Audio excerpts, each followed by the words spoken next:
That's right, that's right. Now we're eager to get going because the quicker we get going, the quicker we can hear some interesting things and have some food and, yeah, that's right. So, no delays here, not at all.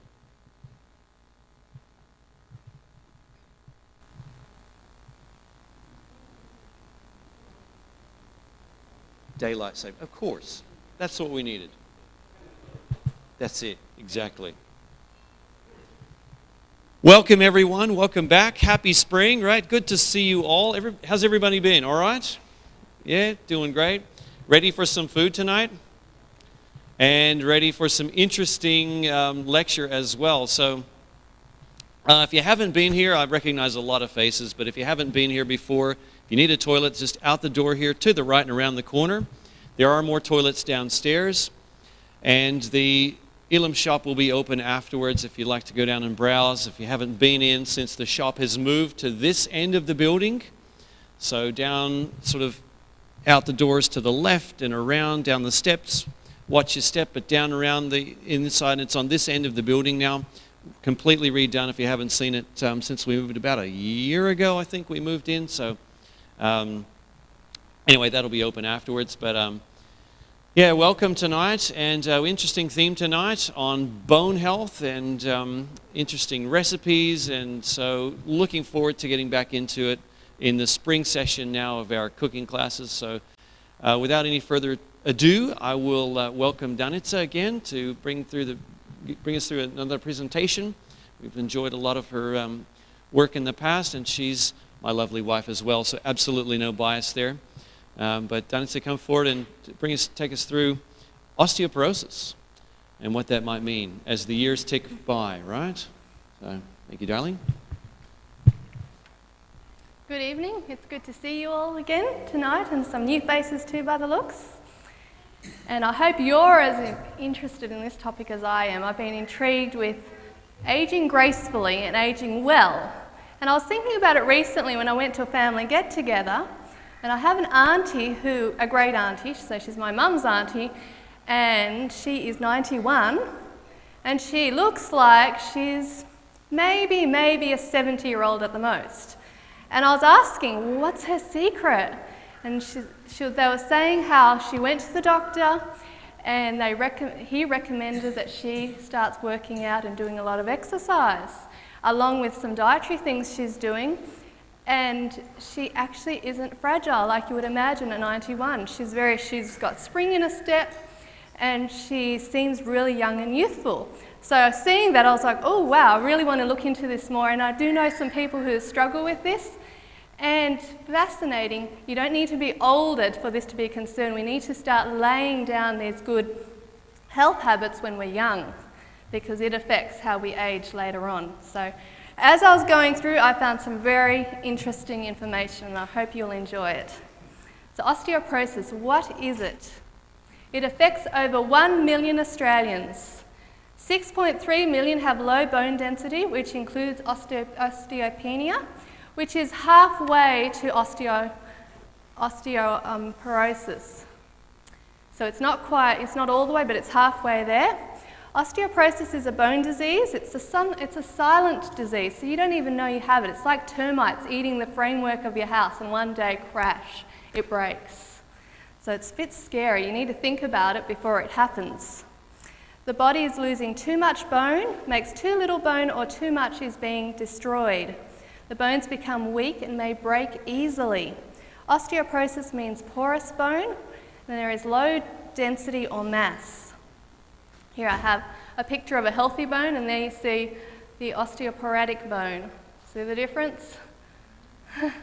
Pretty scary. And I have another picture which is an actual photo of two bones showing the difference. So you can see how very easily you would end up with a fracture with a bone looking like that if its integrity is going. What are some of the risk factors? Activity, exercise. Inactivity or too little exercise is the number one thing. Very important. It's part of aging. As we get older, it starts happening.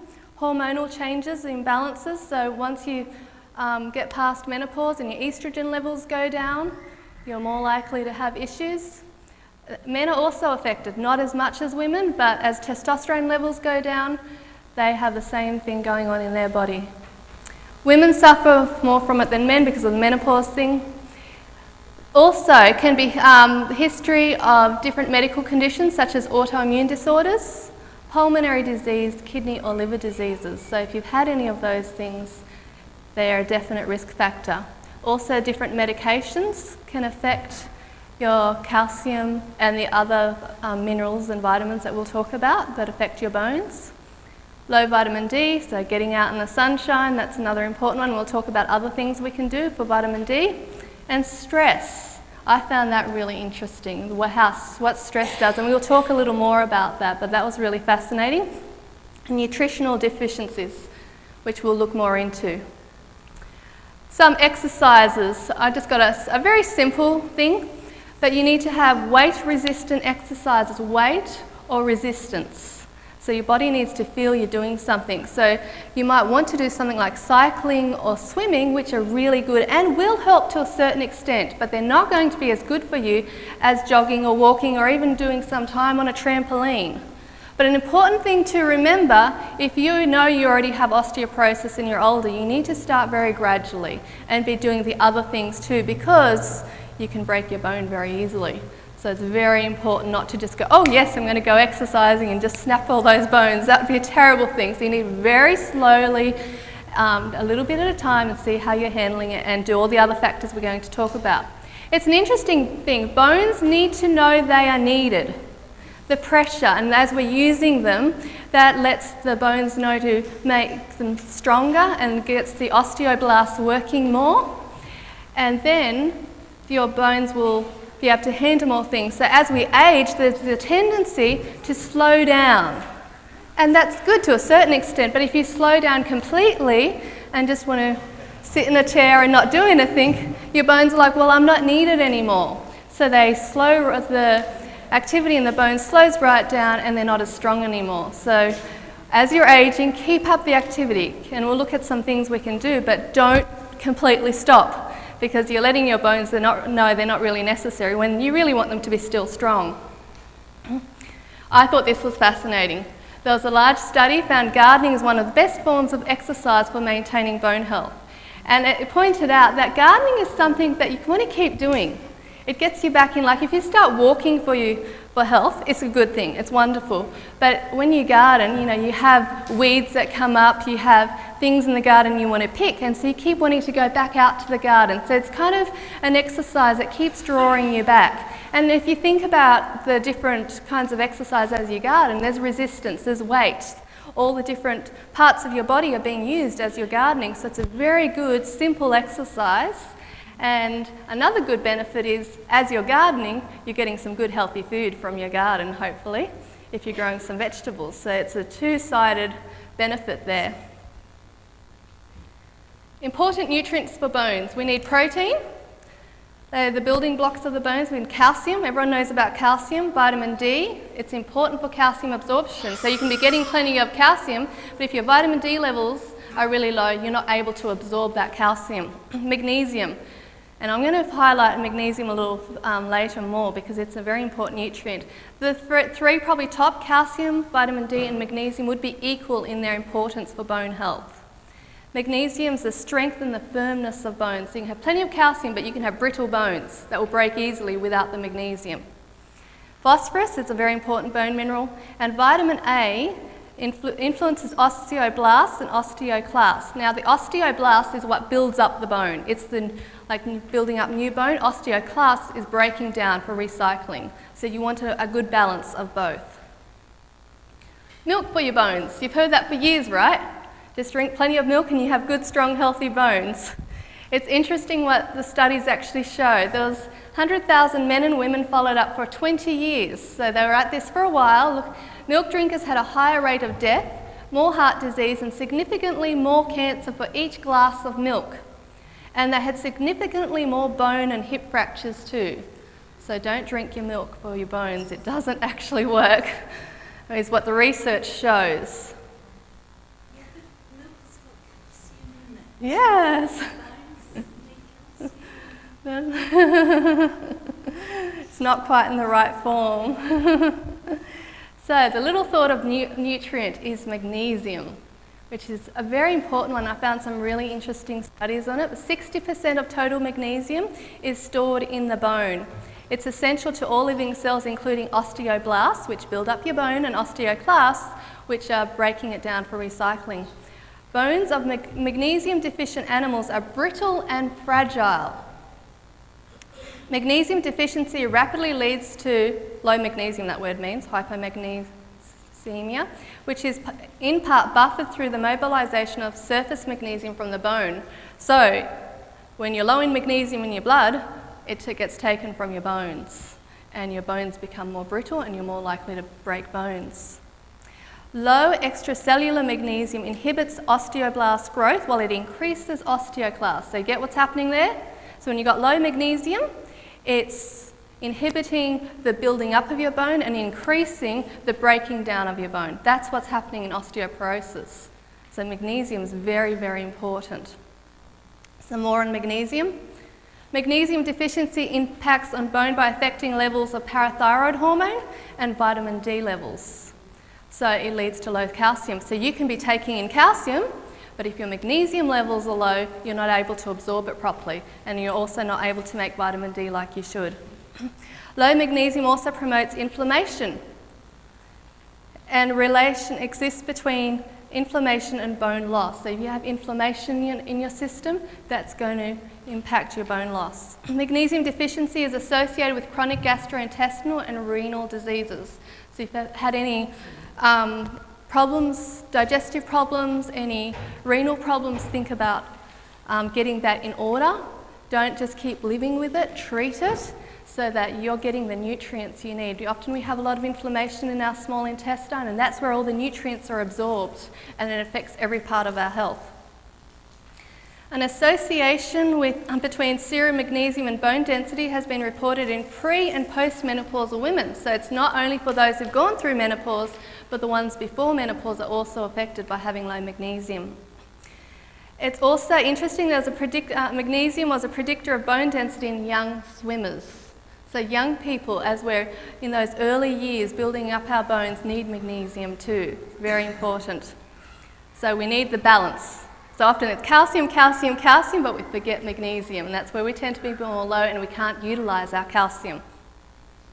So where do we get magnesium? Any clues? Any ideas? What colour would you think when you think white? You think white? Leafy greens. Good thinking there. Look at this. So see, there's the human blood cell, and we have the plant cell, which is made up of magnesium. So we have iron in our red blood cell, and the green cell in the plant is magnesium. So if you're thinking magnesium, lots of greens. Greens are very important. The centre of the, yes, as we see, anything green has magnesium. Also nuts, seeds, and unprocessed, key here is unprocessed grains, and some legumes contain large amounts of magnesium. So now you know what colour to look for when you want magnesium. What is it? Green. Okay, what does our Western diet look like? Who likes it? Our Western diet is the kind of what people get used to and they crave, but what's it doing to our health? Western diet develops a low grade where we're quite acid, an acidosis, which as we age becomes worse. So we feel it worse and worse as we get older. It's suggested to play a role in the pathophysiology of osteoporosis, having an acid diet. It's been shown to lead to calcium loss from the bones, so you can be getting calcium in, but as we're eating very acid foods where milk is acid, so that's why there's a problem. It doesn't help our bones because of the acidity. We're losing calcium. It impairs bone mineralization. On there, I just missed, inhibits osteoblasts. So remember, osteoblasts are building up our bones, and then stimulating osteoclasts, so breaking down of our bones, which is something we don't want. So neutralizing diet has been found to help bone density, so not so an acid diet. It's also interesting that magnesium is able to act as a buffer and to help with that acidity. So the body's using up a lot of magnesium trying to deal with the acid that we get from our diet. Another thing which I don't have up here, but when we eat sugary foods, it takes 2 molecules of magnesium to deal with 1 molecule of sugar. So think about that, it's aging us quickly. And are you having twice the amount of greens to 1 lot of sugar to help deal with that? Just think about that and the effect it's having on you. And sugary things are very acid and hard on our bodies. What are some other good foods? Bonusing, now we've realised that milk is related to higher fractures. What should we be eating? We've learnt so far we need to have what colour? Greens. What are some other things we can have with our greens? This should be easy for you to remember. Beans and greens are good for the bones. What do beans and greens have in them? They have protein, which we need in our bones. They're the building blocks. They have calcium, they have magnesium, they have vitamin A and phosphorus. So we have complete bone food when we have beans and greens. What about calcium supplementation? Should we just eat whatever we want and let's just go get a good calcium supplement? It'll take care of our bones, right? No? No easy way out of this? Let's look at what the science says. A study found no particular benefit from calcium supplementation. There's actually possibly a higher risk of fracture, possible issues of absorption. A lot of our supplements is what I see. So I was looking at the study, that's what they found. They tell what they found, so that the fractures were actually higher. But I have, from my own personal experience, sometimes you do need a supplement, but you want to look for a food-based supplement because the body doesn't recognise every supplement. Some supplements are actually more acid and the body has a hard time dealing with it and it's actually taking instead of giving. So you want to look at something that's food, preferably get it from your food, and then look for food-based supplements if you need a supplement. And I would recommend growing a garden and growing what in it? Greens. Go through a seed catalogue and look for every kind of green. I was going to today, but I have in my garden all kinds of greens growing. Like I have a native warrigal greens. It's a spinach that's kind of a succulent green. It just grows wild by itself really well. It's actually native of Australia and New Zealand. And then there's, when milk thistle comes up in my garden, I know it's a weed, but I'm like, no, it's so good. So I go and when the leaves are nice, I'll cut it and I'll put that in a green smoothie. Dandelion comes up as a weed, but let it grow. Grow every kind of lettuce you can, different kinds of kale. There's mustard greens, there's collards, there's spinach. There's so many greens you can grow. And there's different times in the garden where stuff's not as big as other times. And I had this weed growing everywhere. I was like, oh, I've got to pull it out of my garden. My mother-in-law came and she's like, oh, that's edible. So it's good. And we ended up having big salads of this weed growing in the garden. I think it was called it's not a chicory. It's like a vine, little chickweed, that's it, chickweed. And it tastes like spinach. But it was growing everywhere, just prolifically, and cut off the fresh tips and makes a lovely salad. So it's amazing. Weeds aren't always needing to be pulled out. They could be blessing us in some way and strengthening our bones. So if you can't grow anything else, grow greens and get into green smoothies, green drinks. You can grow some peppermint to put in your green drinks and mix in all different kinds of greens, and you're strengthening your bones. And you're getting good exercise while you're in the garden. And what else? What else do you get while you're out in the garden? Sunshine, which is vitamin D. So all around, your bones will be happier for having a garden. And it also helps our state of mind. You feel a lot more positive and happy when you're in the garden, which also will benefit our bones.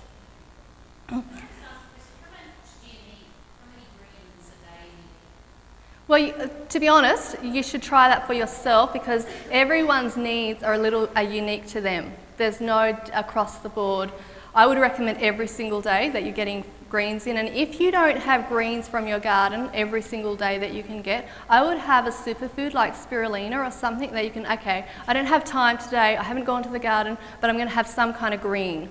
So that actually makes quite a difference. I know people one lady was telling me during a pregnancy with one child, she lost Her teeth she developed a lot of cavities. Next pregnancy, she had a lot of spirulina, and she developed no cavities whatsoever, and her teeth were so much stronger. So something like spirulina has magnesium and calcium in it. So if you can't do your fresh greens, which you're the best, have a superfood in the house. Thinking, okay, I'm going to have some of this. It will make a difference. So yeah, they actually found, it's very interesting, that everyone's magnesium levels are different, like what you actually need. And it's interesting that Europeans are worse off than some of the Africans, that they actually absorb a lot better than we do. So it's a lot to do with your absorption and how well you're doing. So really trial and just see what feels right for you. But start it and you'll start to know your own body. But definitely regular, daily. I would recommend daily. You're getting some kinds of greens in.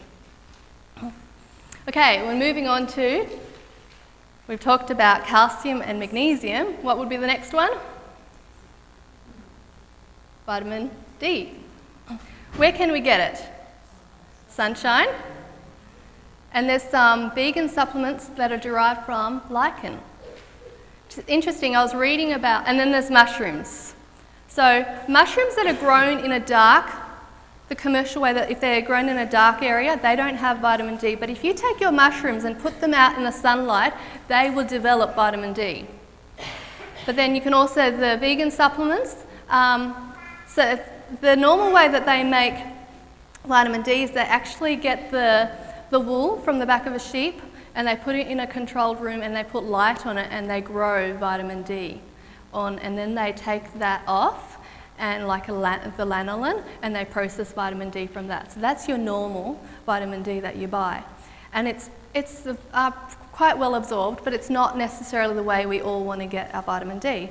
There are better ways, equally as good, and I would think probably better, but the ones grown from lichen, basically it's the same process, the sun on the lichen, and they extract vitamin D from that. And then mushrooms is something anyone can do. You don't have to buy vitamin D mushrooms per se, you can actually put them in the light and they will develop that vitamin D. So something very simple. But these vegan supplements derived from lichen, I have seen them work, blood tests. So people with very low vitamin D and take these vitamin D supplements, and the doctors have been amazed at how quickly the levels come up to really healthy. So they really do work. So do some searching and you can find a really good product like that. What are some? I've found a picture here, some pictures here to help you this is magnesium on the left here, and then on the right there is calcium. They're foods that are high in those nutrients. But you notice what colours there are a lot? A lot of green, isn't it? It's not white like milk, it's green. So it's amazing. God has put plenty of these nutrients in the food that's been created for us. Something very fascinating I found. I was really surprised to find this next piece of information. But a lot of people who are very strong about eating meat and they really don't think you can get enough nutrients from vegetarianism say, well, what about the phytate levels in nuts and grains and legumes and seeds? And that is a thing, that these things do have phytates. And it's said, well, they inhibit absorption of minerals. That's quite a thing out there. But they came up with that from a study done in, I think, the 1940s. They put some rats on bread for about 10 weeks and found their minerals were really low. So they kind of, from this study, well, okay, these grains is affecting their absorption of minerals. I think there's probably more factors in the study that they didn't look at. And that's the thing with studies, they set up a scenario and they interpret the results. So you've got to kind of look at the study. But recently some more studies have been done, and look what they have found out about phytate-rich foods. They have found that people who have measured the highest phytate levels in the women's bodies, followed their bone mass over time, they had the lowest level of bone loss in their spine and their hip. So if phytate was actually affecting absorption of minerals like calcium and magnesium, then you would see that they should have worse bones, that actually had better bone structure. Those who ate the most phytates were estimated to have significantly lower risk of major fracture and lower risk of hip fracture specifically. And I thought this was interesting. Phytates help block the formation of bone-eating cells and their bone-eating activity. So eat more fruits, well, nuts, grains, and legumes and seeds. They're building up your bones. Very interesting.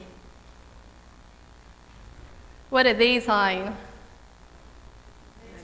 in? Antioxidants, excellent. So after reading up, everything seems to point to eating more antioxidants. And they're just such a good food, these berries. So there's two types of bone cells, which we've mentioned, the bone-forming osteoblasts and the bone-dismantling osteoclasts. Osteoblasts are continually laying down new bone, while osteoclasts chisel away old bone, using free radicals as the molecular chisel to chip away at our bones. So I was thinking about that. Think about stress particularly, and we all go through that. And there's many other factors that cause free radical problems, but it's affecting our bones. Too many free radicals in our system, though, may lead to excessive bone breakdown. Antioxidant defences were markedly decreased in osteoporotic women. And elderly osteoporotic women had consistently lower levels of all natural antioxidants tested than controls. So I'm thinking, let's be princesses and princes and eat our blueberries every day. Let's just enjoy them. They're doing something wonderful for our bones. So what are free radicals? Do we all have a grasp on what they are? I found a little picture that might help you. So here we have a healthy atom. He has two blue electrons, one on either side. The free radical, he's only got one, and he's out of balance. So he is going around trying to grab an electron off another atom, and he does that. But once he's grabbed the electron from this healthy atom, what happens to him? He's now a free radical. So you have this cascade of free radicals going on, but then the antioxidant comes, and he has plenty of these electrons on board, and he can give it to this free radical and make him balanced without affecting all the other healthy atoms. So it stops disease in its tracks. Free radical damage causes all kinds of problems. It's what ages us. It what is at the core of practically every disease there is. So we want to eat more antioxidants. So these are some things that cause free radicals. Free radicals happen as a part of natural metabolism in the body, but then there's other things. There's physical stress, alcohol, UV rays, pollution and toxins, pesticides and herbicides, lack of sleep, smoking, chronic inflammation, poor diet, processed food. So when we're eating a junk diet, we're filling ourselves with oxidized free radical rich food. So you want to eat well so that you're not adding to the burden that your body already has, because we all have a burden. But we want to minimise the free radical burden we have, and then we want to eat antioxidants to help deal with and balance out what we already naturally have. So we already have, I think, you want to cut back on stress and all these things, but why add junk food that's full of free radicals and make the situation worse?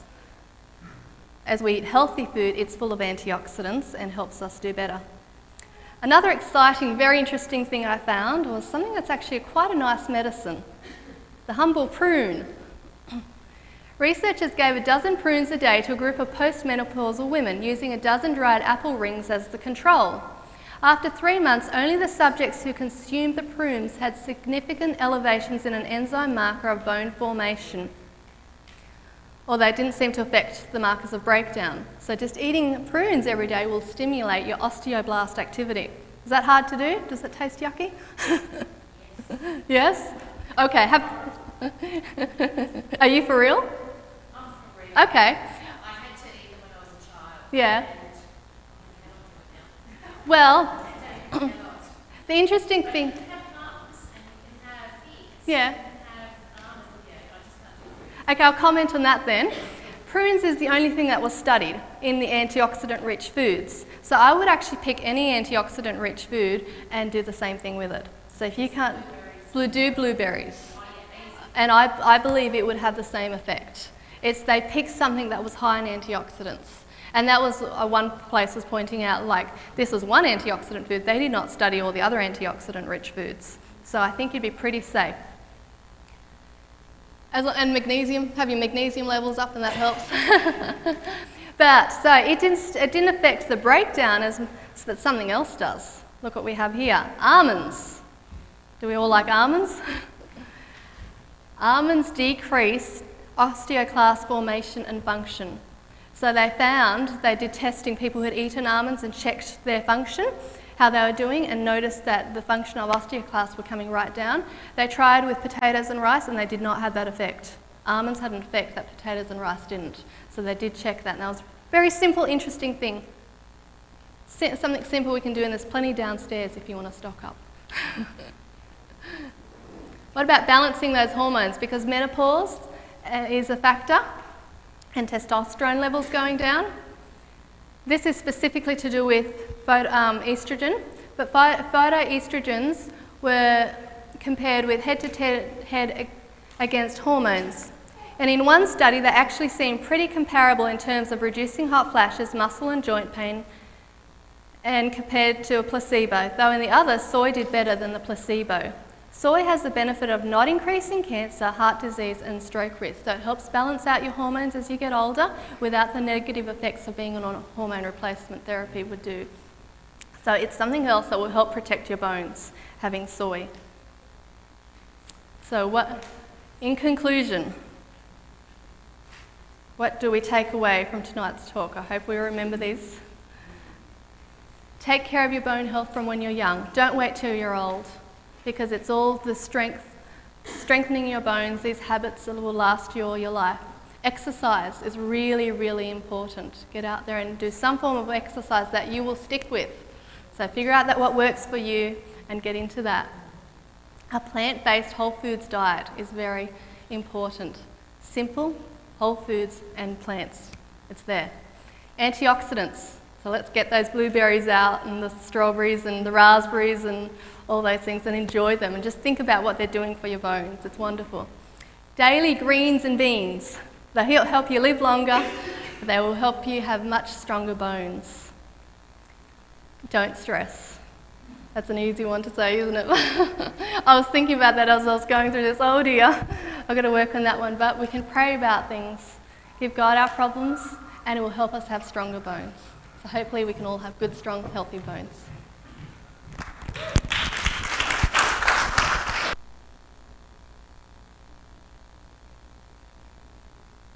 Thank you, darling, and thank you all. So,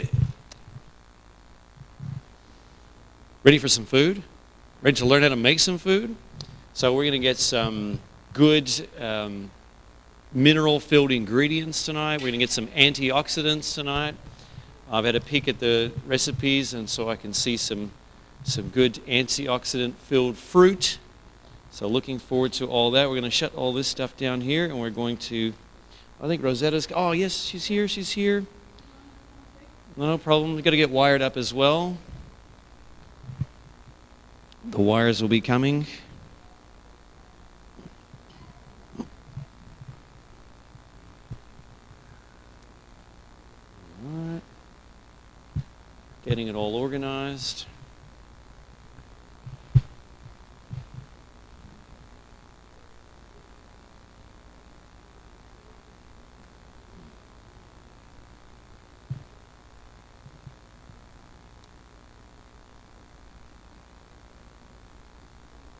We've got the microphone, have we?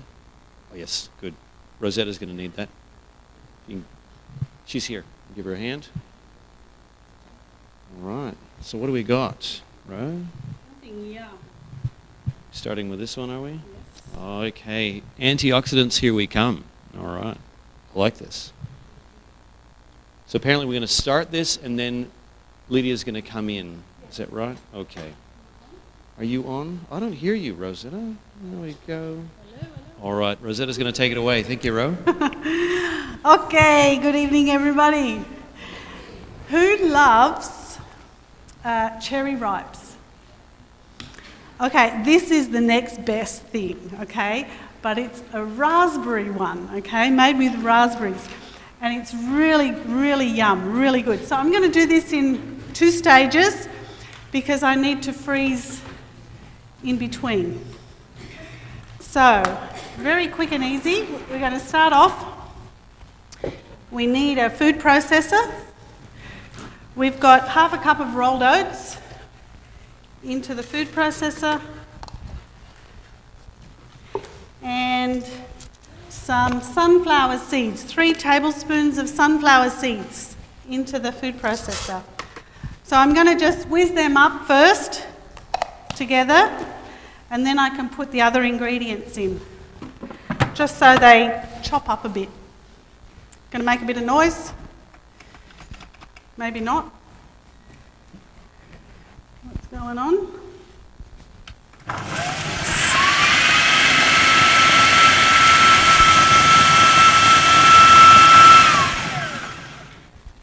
That's that.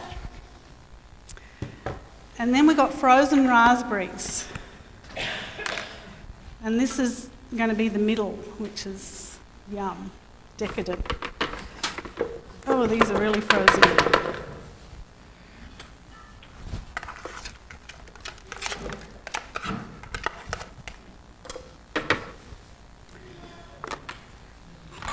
And then we've got half a cup of desiccated coconut. That goes in.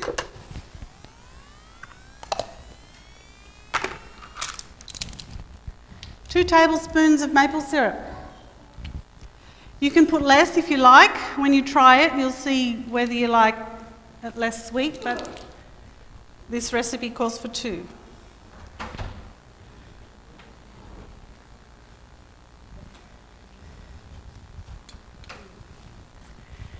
And teaspoon of vanilla extract. I'm going to cheat and use the same spoon, or half of that spoon rather. And then we have to whiz it all up. And you just keep whizzing it till it combines, till it gets all nice and together.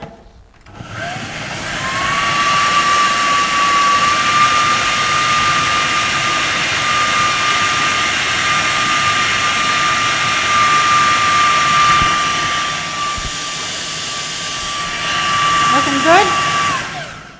Okay.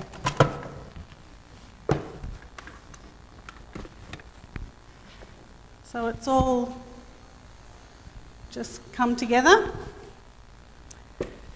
So what we do next, you can do it in a baking tray if you like, but I found it's just as easy just to do it on a chopping board and put it in the freezer. But you need to put some paper down because you're going to have to turn it later. No. I'll just take the blade out. You can take the blade too. Thank you. So all I'm going to do is put it on here, and it needs to set a little bit, so you have to put it back in the freezer before you do the next stage. So what I'm going to do here, can you all see that? I'm just going to flatten it out and make it into a rectangle. So you do it till it's about a centimetre thick, depending how you like it. You can do it thicker if you like. You're just going to have a thicker bar, that's all.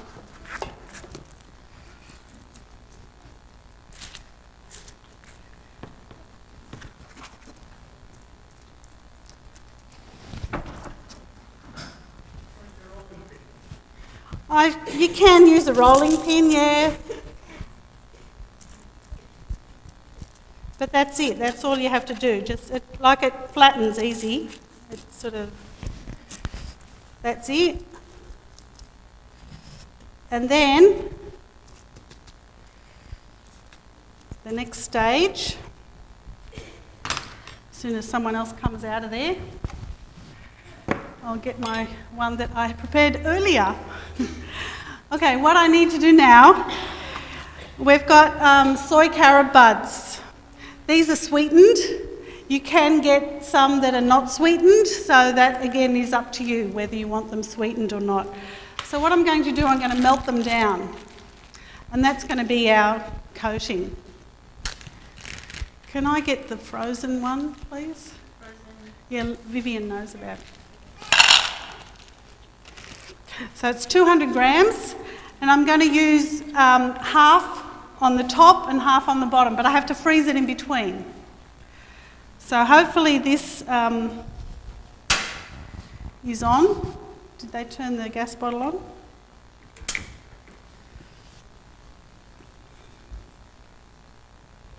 Okay. And I'm hoping I can get a very low flame. Okay, just barely flame. So that needs to go on there, thank you. I'll just leave it there. Like that? Yeah, you can take your... Finish with the vanilla? Yep. So this is one that I froze earlier. So I'm going to use that.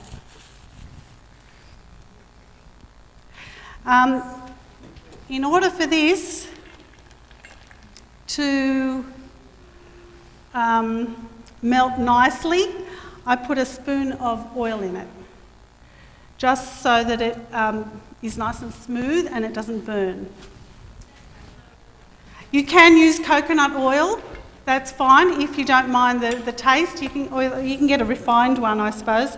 But I've just used just plain oil. Lydia, can I get some coconut as well? This kind of coconut? Yeah, in my tray underneath there's a packet of coconut. So it's already starting to melt nicely, but it needs to be totally melted.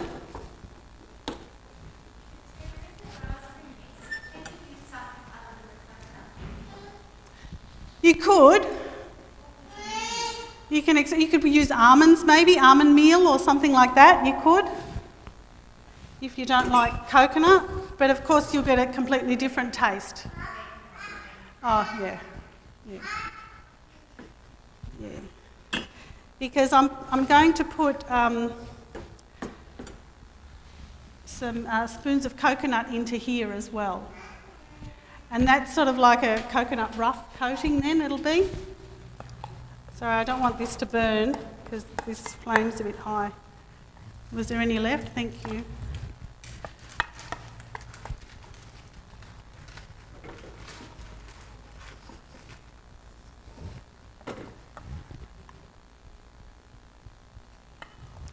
So it's nice and runny. There's a few lumps in it still.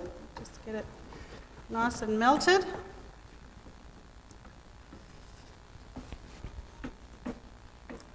You could even put peanuts in it, I suppose, if you like peanuts, if someone likes peanuts or coconut or almonds. You could try walnuts even. Or even just, that's it. I don't want it to burn. I need another spoon. And I'm just going to put 4 spoons. It's 4 spoons, isn't it? Yep, 4 spoons of coconut in here. Nice and heaped. And then that's like a coconut rough.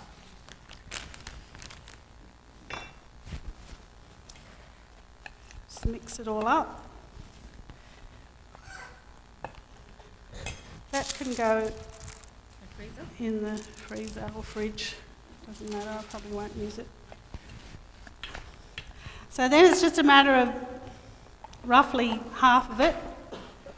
And it's going to harden very quickly because that's frozen. So it'll harden very quickly. And then I need to put it back in the freezer. And then I can turn it around and do the other side. So I'll do that later, but we'll get someone else to do something in the meantime.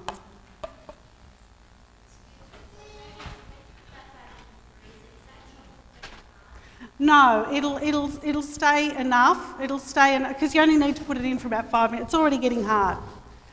All right, so it only needs about 5 minutes in the freezer just so that you can flip it over. That's all. If the filling's cold from the freezer, then it automatically sets the carob. It just makes it hard almost immediately.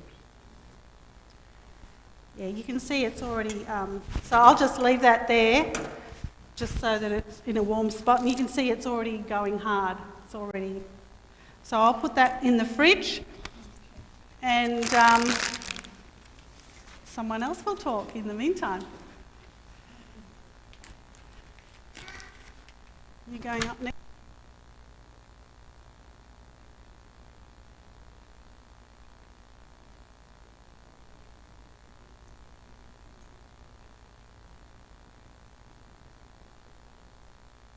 Good evening, everyone. How are you? Nice to see your smiling faces back again. Thank you for coming tonight. And what a way to start a program, eh? Dessert. Wow, but you can't have any until the end. How's that? We're just going to test your patience out. Tonight I'm going to demonstrate a very simple canapé.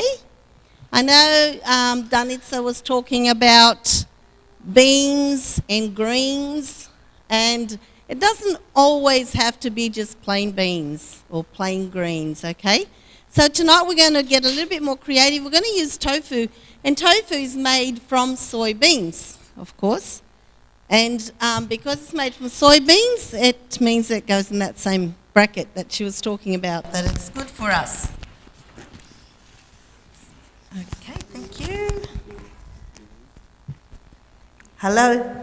That's it. Very good. Okay. All right, so we're just going to do a very simple canapé. It's a spinach and tofu canapé. When you're doing something like this, you can play with it and you can put extra things in if you like, or take some things out according to your taste. But before we do that, we've got some really cute little shapes. Now you're thinking, wow, that is so hard to do and so time consuming. So guess what? It is so easy to make and so quick, because we're going to do some cheating. Now I've brought here with me some spinach and herb wraps. Okay, so I'm sure you're all familiar with this if you like Mexican food. I prefer these to the white wraps. And I'm going to use them to make these lovely little casings so that we can have for our canapes. Now you can use the spinach and the herb, gives it a nice lovely green colour. You can make them in all shapes and sizes. You can make the big size. These ones are the smaller size, so whatever size you want to make, however amount you want to do, you've got different sizes. So these ones here, I should have brought a little plate, but these are tiny little ones, and these are medium. So you can just, whatever shape you want to make, you can make them. So I'm going to do some of the bigger ones just now because they're easier for me to handle just at the front here. And I haven't got my other tray with me to do the little ones. But very simply, you just remove one of the sheets from one of the wraps and put it on a hard surface, either a cutting board on your bench top is very good. And just get whatever shape. Now I'm going to do this slightly bigger one, so I'm going to have a shape that will just go a bit over that size. The ones that I did here earlier on were a smaller cutter because it was a smaller shape. So you just want to have a bit overlapping your tray, okay? So I'm just going to cut up nice and easy and quick. You've got your shape. And I'll probably get 4 out of this one.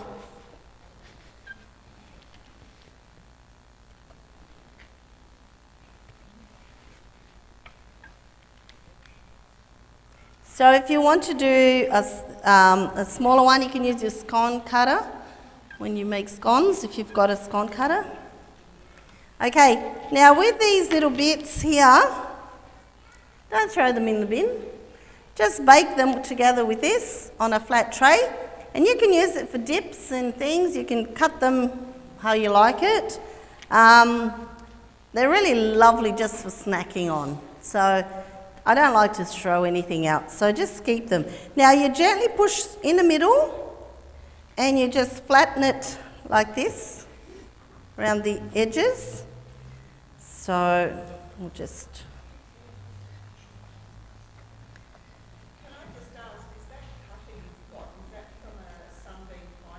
Yes, it is. It is. It's from a sunbeam pie maker. This is the smaller one. You've got the larger one, the smaller one. But you can use any cutter that you have. But I love this because it's very easy to use. So if you've got a sunbeam cut pie maker, you can use the cutter for that. It's perfect. The new ones, though, they've got a divider inside. And they've got like a little... Oh, I'm not sure about the lid. But the bigger one's got a divider, so be careful when you use it that there's nothing in the middle if you want to get a nice round shape.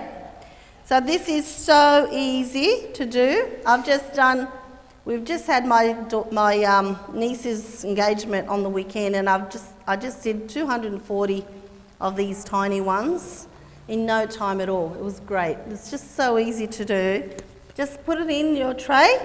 Put this in the oven for about 10 minutes on about 150, depending on your oven, 150, 160, and it'll come out nice and crisp. You can hear that. It's really lovely and crisp. And these bits, I'm just going to pop them here.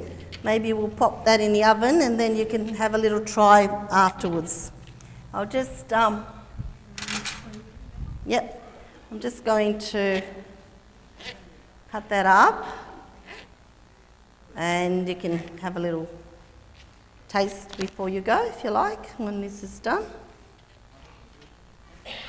You can use this with any dip. And the one that I cut out, I think I got 8 little ones out of it, 7 around and 1 in the middle. And the middle came out like a star. It looked right pretty. So we use that for decoration as well, so nothing gets wasted. But anyway, that is our pastry for the evening. So who can do this? Huh? Everyone, eh? I can see all your hands up. Not. Okay, now in these casings you can put anything you like. You can put asparagus mornay, you can put whatever filling you would like to have in this pastry as a canapé. But tonight we're going to do a tofu and spinach. It's a very quick and easy one to make. I'll pop the saucepan. You're ready for yours? Okay. Rosetta, I'll just let Rosetta finish off this dessert and we will continue on in a minute. Okay, Rosetta, you can come up the front.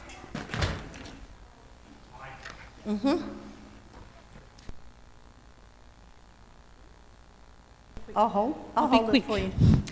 Okay, now it's all nice and hardened now, and all we have to do is flip it over and put the rest of the topping on the other side. So I'll just get another piece of paper. So, another chopping board, and just flip it.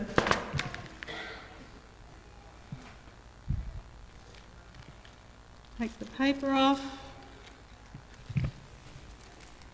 Sorry, It's all right, I'm being a little bit pokey with that.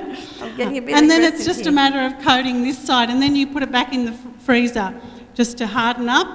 Once it's hard, you can put it in the fridge if you like, and then you just chop it up and serve it up. It holds its shape. That's been out of the freezer all afternoon, so it's still holding its shape, so it's all good. And this is still running. Yeah, still running.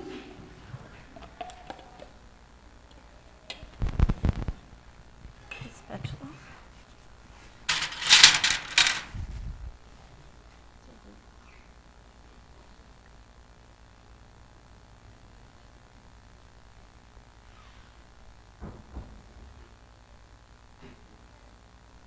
Does anyone like cherry ripes? Yeah, I asked that question Did you?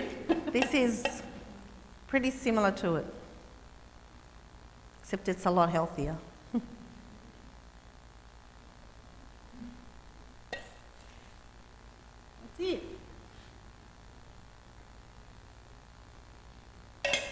All done. So it's really yummy. You can have it for lunch as a snack. You can put it in your kids' lunch boxes if you like, and it tastes just like a ripe. You'll experience that. I'll just go put this back in the freezer till we're finished, and then I can bring it back out later. Thank you, Rosetta. Okay, so we're going to make our filling now, and that's very easy and simple to make. When you go out the back, could you please put that in the oven on 150 for 10 minutes or so? Thank you. Okay, to make the filling, we're just going to saute some onion and some garlic because that really adds to the flavour of anything that you cook. So I'm putting 2 tablespoons of olive oil, and I'm putting a large onion, chopped up, all diced, into the saucepan, and some garlic. Just get this out.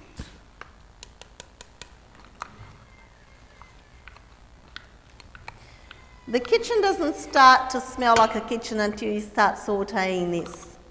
And this is what happened this afternoon. We were there and it was like another day. As soon as we put this on the stove and we started sauteing it, someone walked in and said, "Oh, that smells so good." So it makes a big difference once you start that. Then it's more or less just adding your other vegetables to it. I'm using frozen spinach. I took it out of the freezer a little bit earlier, and so it's defrosted now. So I'm going to use that, and I've also shredded the tofu.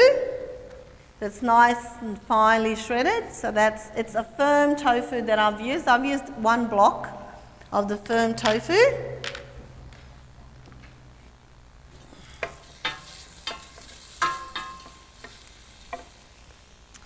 Okay, so we'll just wait for that to start browning. And some chopped up parsley. Now, the recipe says 2 tablespoons, I think. But just whatever you like. If you like parsley, just put it in. And greens are good for you. We've heard that, didn't we? So don't go skimping on your greens, okay? So you can hear the sizzling. Sorry? Okay, the quantity on this one here is 250 grams. Yeah, 250 grams. But the beauty with this sort of thing, if you get a packet that's a little bit more, if it's 300, it doesn't matter. It won't alter the flavour, it won't alter the recipe. It's really, really good. Don't be frightened to play around with the recipe, okay, because you may like something a bit saltier or something a little bit plainer. It's up to your taste bud. So once you have this together, always try it before you put it out to someone. If you're happy with that flavour, with that taste, they probably will too, okay? And then you'll find out whether you forgot to add something or you need a little bit more salt. Yeah. Okay. Will it freeze? I haven't tried it, but I don't think it will freeze very well because the tofu will separate. Okay? The only other way is when you take it out of the freezer to heat it up again. Maybe you could do a half a mix, put in the freezer before you put the milk and the flour. And then you take it out of the freezer and then you throw it out and do your flour and your milk after you throw it out. But look, if you've got some of this left over, don't worry. Don't throw it out. Make some pasta the next day and put it in with the pasta.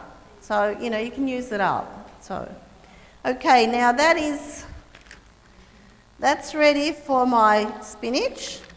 Now, I don't know what steps that I've got here, but it doesn't matter which order you put it in.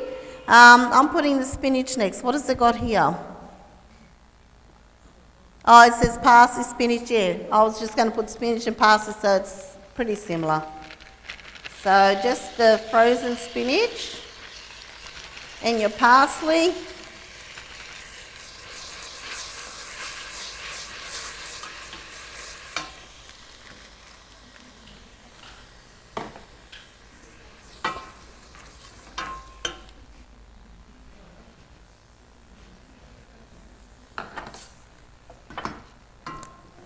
It looks pretty green, and that's health in the pot, okay? We heard Danitza saying about greens. This is pure health in the pot. Ouch, and it's hot. Sorry? Oh, you want some leftovers? Okay. Now, I'll put a little bit of salt and a little bit, I'm using Marcel stock powder. That's 100% vegetarian. It's chicken style and it's also vegan. So I'm using that to flavour this. I'm putting 1.5 tablespoons and a half a teaspoon of salt or more if you prefer it. It's entirely up to you how you like it, okay?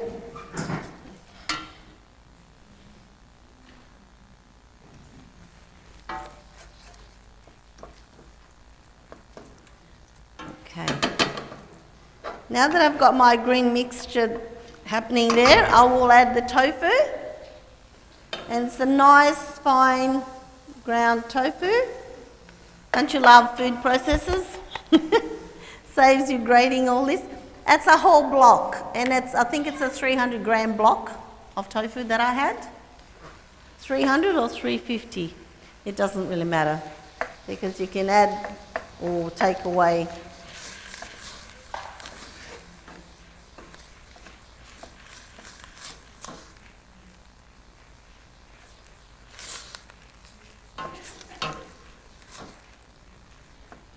This is looking pretty yummy. Yeah. So you've got your beans and your greens in this pot. So you can't go wrong with that. Okay. Now that'll simmer a little bit, and then I'm going to do a little bit of flour. I've got about approximately 2 to 3 tablespoons heaped. Depends how you like it. And then 1 cup of milk, plus or minus, depending how thick you want it. So I'm going to turn that down. While that's simmering, I've got the piping bag that we've been piping out the back. So I'm just going to go and pipe these for you. Now, if you want, these bags are amazing. They're disposable piping bags. You buy them in a roll and you get them from the cake shop just up the road here. I'm not advertising them, but they're called Hen Fresh, and they've also got a cake decoration section. And you just get a whole roll of it, and it's so good. And when you finish with it, you just throw it out. You don't have to wash it and hang it and wait till it dries. If you want to, you can reuse it, you can rewash it, but it's meant to be thrown away. So I've got that filling ready. We just fill up our canapes. And this is also wonderful with pasta, like I said before. Or if you like to, anything else you'd like to use, sandwiches. If you want to put it in your sandwich, in your salad wraps.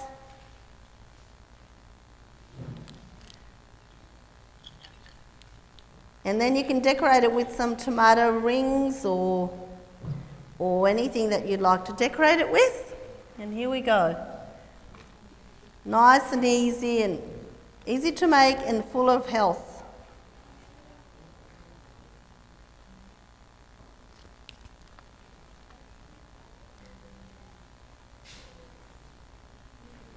Okay,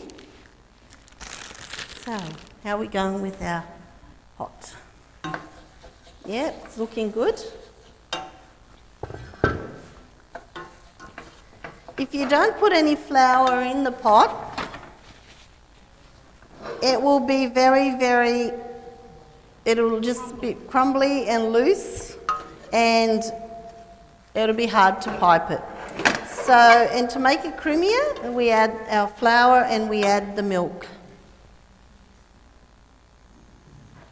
Okay, which I'm going to do that. Now, I put in the flour while it's dry because I feel I can mix it better when it's all dry.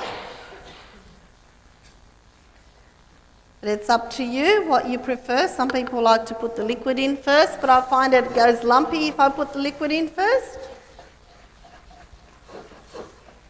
So it makes it even more a little bit clumpy, but it's still loose, and the milk will just bind all this together. I'm using soy milk because everything we've done here is vegan tonight, so I'm using soy milk for this. And if you're doing this and you look at it and you think, oh, that looks a little bit dry, just add a little bit extra soy milk. Or if you think that it's a little bit too wet, you can add a little bit of flour, as long as you stir it while you add it. Okay? So you just look at it and see the consistency that you want. I think this one's pretty good. I'm pretty happy with that. It's kind of really nice.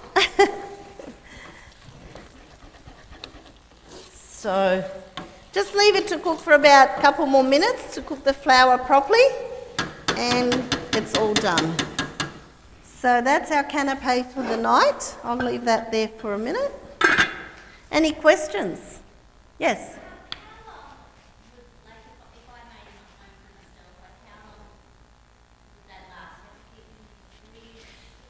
I would keep it in the fridge probably for 3 days. Anything with beans, it starts to deteriorate pretty fast. I wouldn't like to say, you usually can smell it when it starts to go off, but I wouldn't recommend it more than about 3 days. I think that's pretty, try and eat it within that time. I wouldn't put it in the wrap or in the casings until you're ready to eat, because otherwise it will go soggy. If you do it tonight for tomorrow, it'll go soggy. But in that case, put it back in the oven for about 10 minutes on low heat, and some of it will crisp up. The outside of it will crisp up a little, but it would still be a little bit soft. Yeah.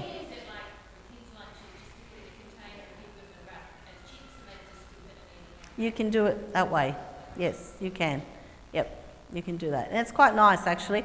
We were doing that out the back, using up our little ends and, and having it in a container and just dipping it. So, you can do that. So that's very good. And also, if you want to be healthy, real healthy, use it with carrot sticks. Chop up some carrot sticks or some celery sticks and eat it with that, and it's really nice. Yeah. Use it like a dip for, it's very nice. Yes?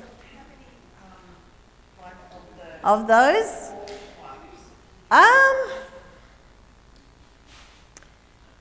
Probably you get 8 out of each sheet if it's a small one. The larger ones you get 4. Then to fill it up with the little ones, I think I got about 40 out of one batch. With the bigger ones you get less, so use more. So yeah. So if you're having like a dinner party or something, you'll probably get about 40 out of it. But that's one thing I didn't measure, but yeah. It'll be easy to get 40 out of a batch. Easy. Maybe even 50. Yep. Okay. Yes. Okay, I think next, is it me or is it Stella? Okay, me. Okay. So you're going to be stuck with me for another one. I thought Stella was going to do the tabbouleh, but I'm going to do a super duper yummy, easy way to do asparagus. Who doesn't like asparagus here? Okay, I ask you to just try this little bit and see what you think, all right? You don't have to eat it, just a little try. Okay, it's a very easy, I think this is right, this will be finished.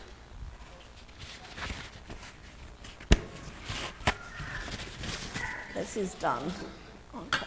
No, I won't pop it there, I'll pop it over here. Now, asparagus is a marvellous food. And you're going to say, why is she putting that pot on and there's nothing in it? Because we want to get that super hot. That's why, because we're going to char grill these asparaguses. So part of the important thing is to get your pan really hot. Or if you've got a plate on the barbecue that it's really hot, you can do it on that. Now with an asparagus, the trick is you break it to see where, you know how it gets very stringy? Where you break it, that's the right place for it to, okay? So if I was to cut it just at the end there, this part is not going to be very good. So you bend it, and where it snaps, that's the right place for it to be cut.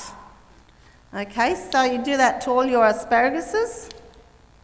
Some of them, see if I try to do it there, it won't go. Okay, so you just find a place where it snaps, and that's the right spot. So, you probably think, oh, that's the wastage, that, but if you try to eat that, it's going to be stringy, very hard. Okay, so our asparaguses are ready. This pan is almost ready. I can feel it's heating up. So, two things, very, very, very easy to do this, but two things.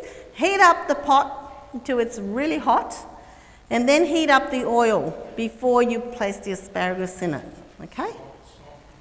Yeah, it's okay. It's gonna, the handle, it's not even hot. Okay, that's nice and sizzly. So, I'm guessing, yeah, it's not even hot. See, once you've got that nice smoky sort of coming out of it, don't panic. Your fire alarm will go on, but don't panic. Okay, you just char grill it. Do one side and then you turn it over and then you do the other side, and when it's ready, almost ready, we just sprinkle some of that stock powder that I use.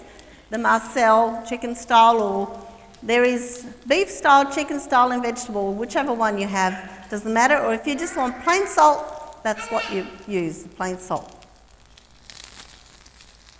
Okay. And it's starting to look like this. Okay. You just turn it.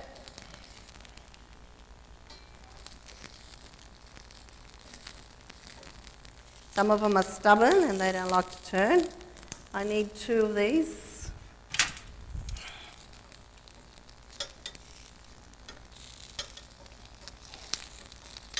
Where's Larry?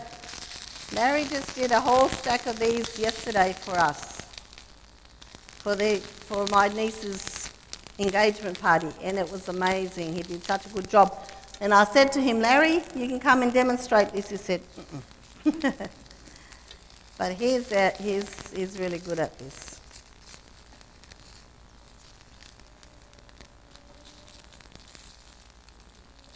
As you coat it with the oil and you char grill it, it softens up, but it doesn't make it mushy. It's just really yummy. It's cooked enough to be crunchy, but not to be overdone. You know, when you cook asparagus, some people, you know, you forget in the pot and it goes all yucky and brown, and you look at it and you think, oh, what happened to that lovely green, bright green colour? Well, you've overcooked it.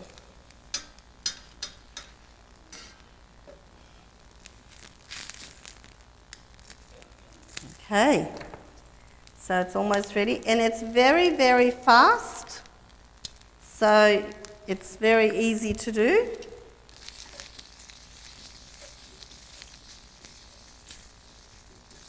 Like I said, your fire alarm might go, but but if you've got a barbecue, you can do this in the barbecue plate, and it's really yummy, delicious.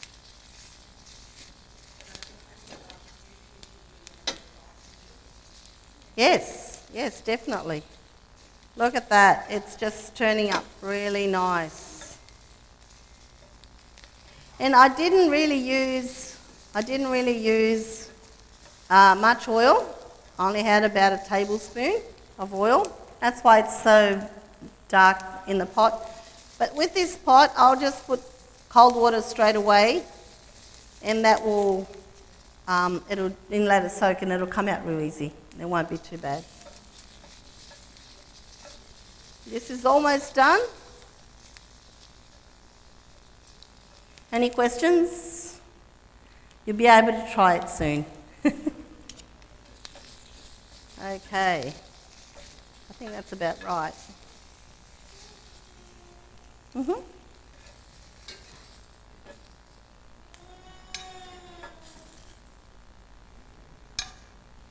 Now, if you're worried that it's too not cooked enough, you can always put a piece of Glad wrap on top, and the steam will cook it a bit more, but it'll continue cooking. But I like it like this. This is like crisp and nice and flavoursome.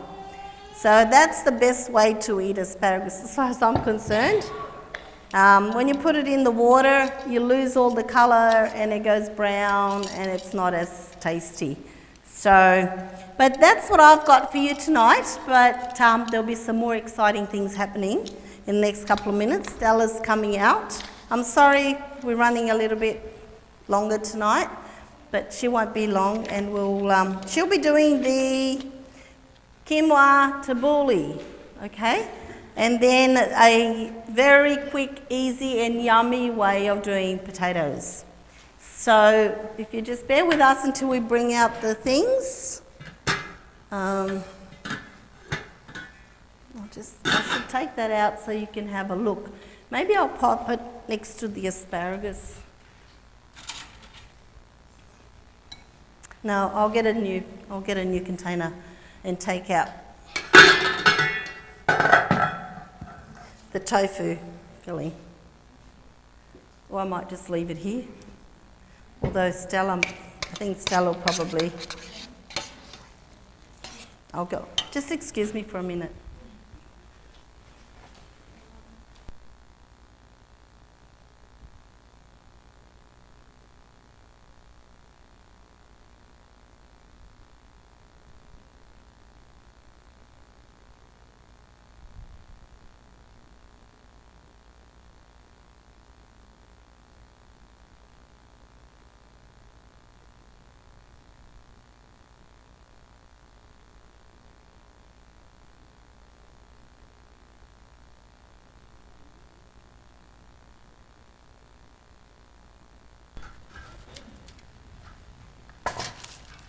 Good evening, everyone. It's nice to be here after a very long time. I used to present years ago, but I used to work long hours in the last couple of years. So it's nice to see all of you. And we will go straight into presenting a very easy and very tasty dish. I will mention at the end, we searched a little bit. It says bagged roasted potatoes. So we did a little bit of research, and we would like to present a different option instead of the bag. So I'll show you at the end. So to begin with, we will wash the potatoes, and we have all the ingredients already measured the onion, garlic, paprika, oil, and parsley and salt. We just put everything on top of the potatoes.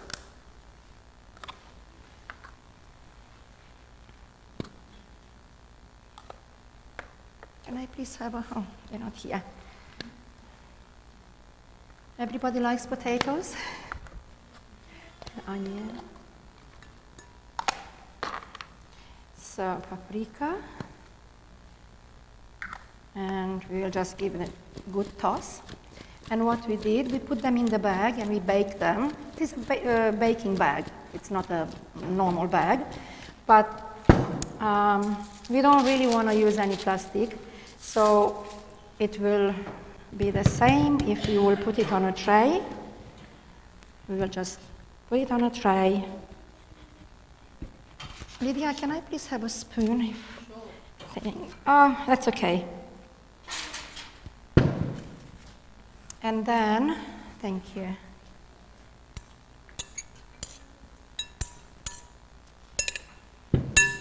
Then we will put the paper first, because we don't want to have the aluminium baking on our food. And that's an easy, quick, and very delicious dish. This will go very well with the tabbouleh salad. Okay, that was easy, quick. Thank you. Anybody helps me here?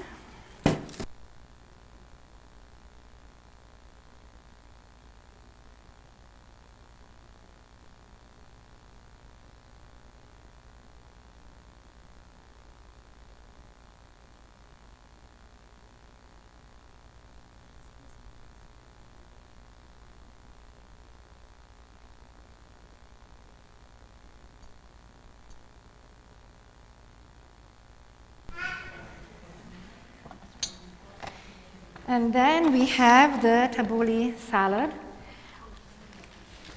Do everybody like parsley? I love it. It's just so nice and so good for you. When you smell it, I know Joe loves it. And yeah, very easy. But we chose to do it with quinoa, a little bit healthier choice. We cook the quinoa first. We just put a little bit of salt in it. And then we will just cut up the parsley and the tomatoes, the cucumber,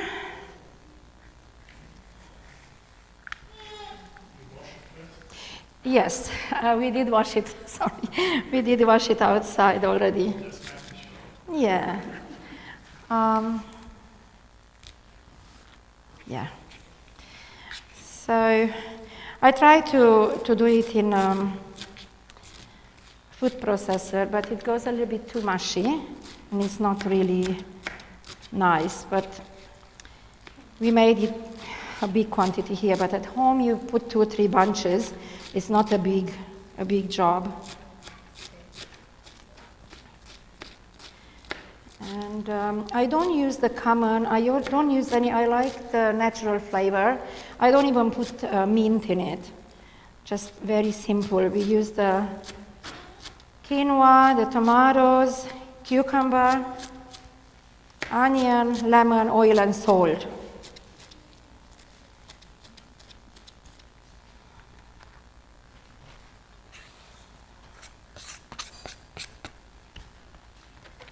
Yeah, very easy menu tonight. Very quick and easy and very healthy.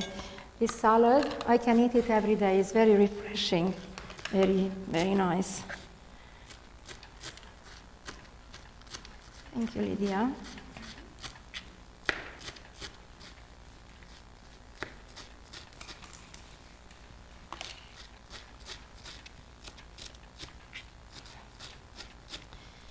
So that's about it.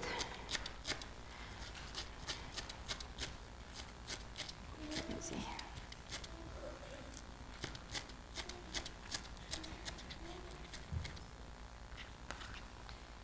So we'll put the parsley in, then onion. Sorry? I just put it in there. And the quinoa. If you do that, I'll quickly chop the onions and the tomatoes and the cucumbers.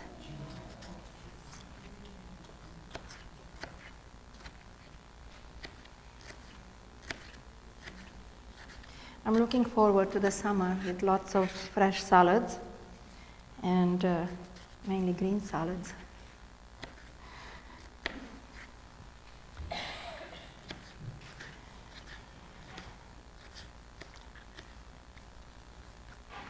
So if you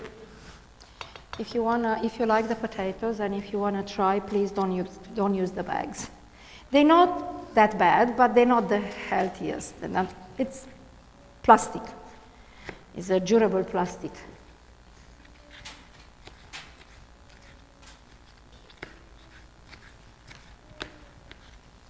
Thank you.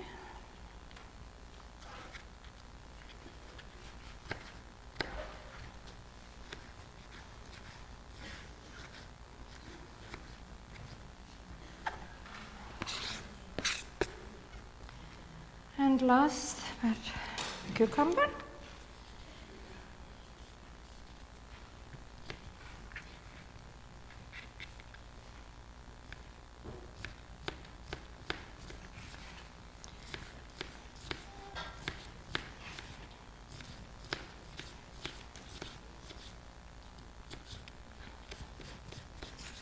It's all about it. All right. Doesn't it look beautiful? Colors in it. And we'll put the lemon juice, we'll put the olive oil, the salt, and we give it a good mix. Thank you.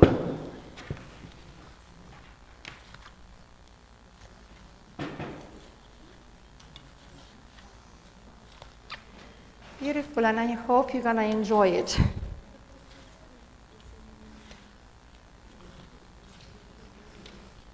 Smells so delicious, so beautiful. And I'll tell you a secret, I'm on juices, I can't even try it.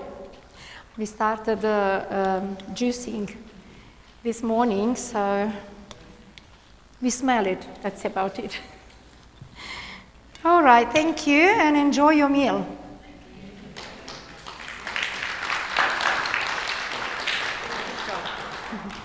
Thank you. Do I take it out or leave it here?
Hey everyone. Hello? Yeah, we're on. How's it going? Yeah, you wait till you try dessert. Did you try the asparagus a little tiny bit? It wasn't too bad. You ate it all. Oh, that's awesome. Yeah, it's nice when I think it's when it's crispy. It tastes different, doesn't it? Then tin asparagus is not very good. It's all right if you're putting it in a mornay or something. You can cover up with other things. So, yeah. If it's too much, don't worry about eating it all. But, yeah. Not too much, Carol. That's good. Enjoy it. Okay, so that's our items for this evening. And this is the little, I said, part of the shapes that are cut out. It just looks so effective. It's just what was going to go in the bin. So, yeah. So you can play around with those things and just make all... You can actually cut out shapes for kids too. If you've got children that don't like to eat vegetables and things, and you want to make a dip, cut out shapes out of those wraps and do the same thing. It's nice and crisp, and they will, here's a rabbit, here's a elephant, and whatever. They really enjoy it, so you can get them to eat. You'd be surprised what they'll eat when you play up on it.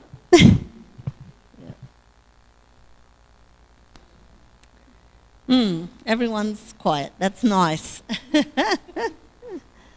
So, Rosetta, what's your favourite here? I love tabbouleh, and I love the raspberry. That's yet to come. Yeah, I think I like the asparagus, but I'm a potato girl, so I probably enjoy the potato. Out of all these goodies, probably the potato is my favourite.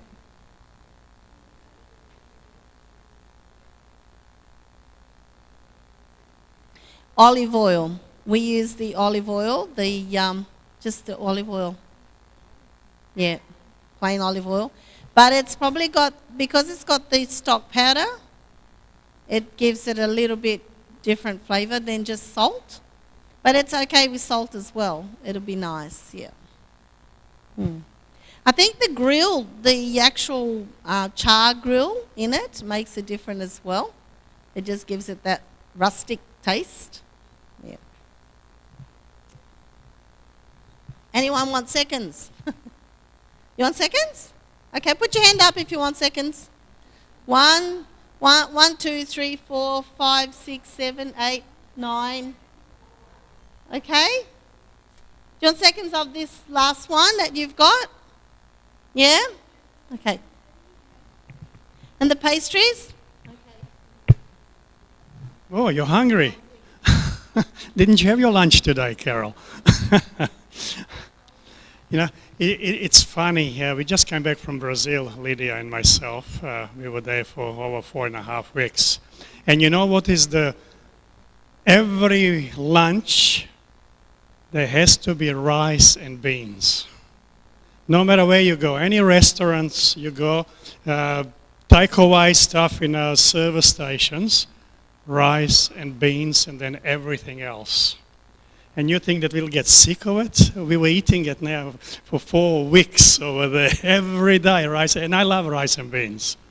And obviously it's good for you. You just said tonight. So I really, really enjoyed it. But they have beautiful fruit too. Fruits in season now there, papayas especially. So we really enjoyed it. Sorry?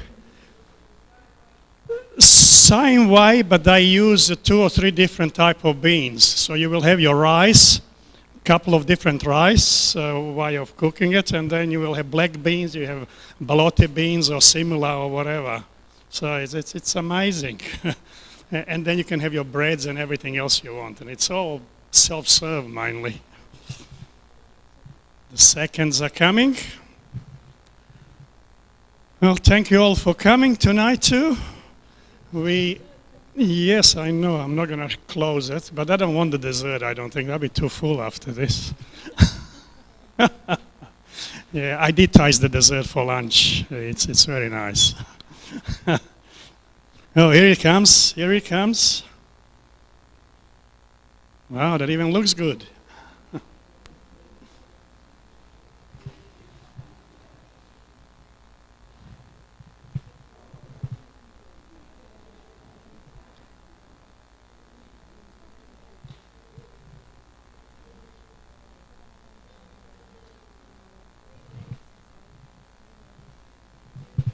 Isn't it funny? My generation, which is not very young, I remember cherry ripes being when I was 13 and 12. Do you remember buying cherry ripes in the shops? Yeah, it's funny. They never changed it. It still tastes the same.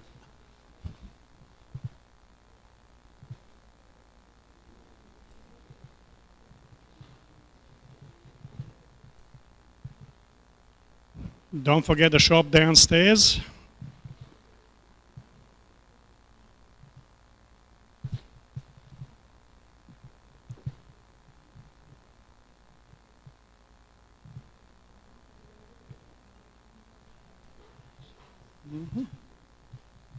We still have our famous blue box around the corner, and I don't have to tell you what that is for, do I? It says the word donation on it. So we do provide this free of charge, but if you were so excited about the food you got served, we are very grateful for a few dollars to cover some of the costs. Now, we had many more people registered for tonight, but for some reason, probably 30% didn't turn up tonight.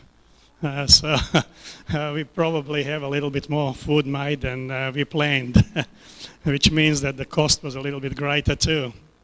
But look, I hope you enjoyed it. And don't forget, it's all healthy living. This is what it's all about. And it's a free service by Elim Health, which is part of our group, our church. And we'd love you to come back. And if there's anything else we are doing in between times, we will let you know. So please do come again and enjoy. I'm just waiting for you to finish. Where's yours, Rosette? Ah, hers is here.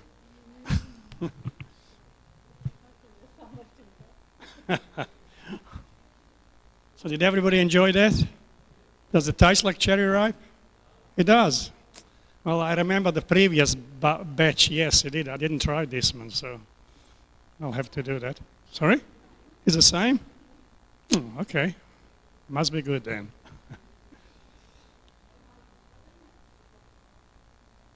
Probably. Well, you will be so healthy after this. Tomorrow you'll be running with all your inflammations and all your problems that we heard about this evening from Danica. Okay. Now, before we go, as always, thank you, ladies. We appreciate your work tonight. We appreciate the boys in the back and the kitchen staff. You know, there's always a hive of business going on in there. So, well done again, and I hope you're looking forward to the next one. And I'd like to leave you with a word of prayer, like we always do. Just let's bow our heads. Loving Heavenly Father, we are so thankful that we had another opportunity to be here tonight and to sample some of the creation that you have made especially for us and for our health. So bless us all as we leave this place. Keep us safe until we see each other again. In Jesus' name we pray. Amen. Well, thank you. Come and have a look what it looks like. Ask the questions. You're very welcome. And hopefully we'll see you soon. Downstairs will be open. You can make your way down to the shop.